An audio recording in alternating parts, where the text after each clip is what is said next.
अन्यथा गाढवावरून धिंड काढणार, ग्रामपंचायत सदस्य विलास आटोळे यांचा महावितरणला इशारा। कराड तालुक्यातील उंब्रज येथे महात्मा गांधी विद्यालयासमोर लोंबकळत असलेली विद्युत वाहिनी जमिनीलगत येऊन टेकण्याची वेळ आली आहे। लटकलेल्या विद्युत तारा जीवघेण्या ठरू शकतात अशी परिस्थिती या ठिकाणी निर्माण झाली आहे। त्याचबरोबर सैनिक बँक रोड तसेच जुना पोस्ट रोड येथील विद्युत वाहिन्या देखील नागरिकांच्या घरावर येऊन टेकल्या आहेत। कित्येक वर्षापासून असलेले जुने लोखंडी खांब निकामी झालेत। लोखंडी खांबावर झाडाचे वेल देखील चढलेले दिसून येते। या समस्या दिवसेंदिवस नागरिकांच्या जीवावर बेतत आहेत।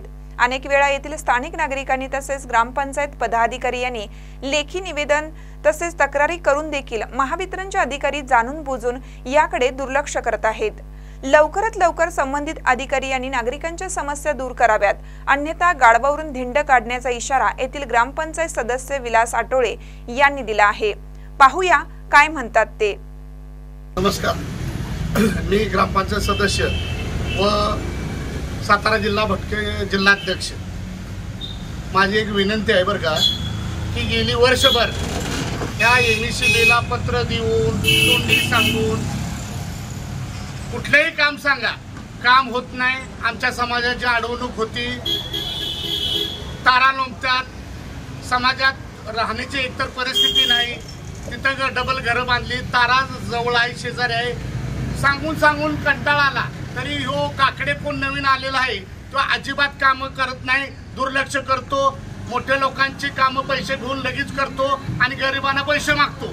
ही आमची परिस्थिती आहे का? यात कुठेतरी ताबडतोब बदल झाला पाहिजे, अन्यथा संपूर्ण जिल्ह्यातला सगळा समाज गोळा करीन, ह्याची गाढवावरनं दिंड काढीन। मी विलास आटोळे बोलतोय, त्याला एकदा समजून सांगा। आणि माझी विनंती आहे, ही जर कामं केली नाही तर ही अवघड परिस्थिती होईल। संपूर्ण सातारा जिल्ह्यातला भटका समाज गोळा करून गाढवावर मिरवणूक काढल्याशिवाय राहणार नाही। गोरगरिबाची कामं करणार नसतात तर कशाला खुर्च्या अडवल्यात? काय कारण आहे? ताज्या बातम्यांसाठी महान करेला सबस्क्राइब करा आणि बेल आयकॉनला क्लिक करा।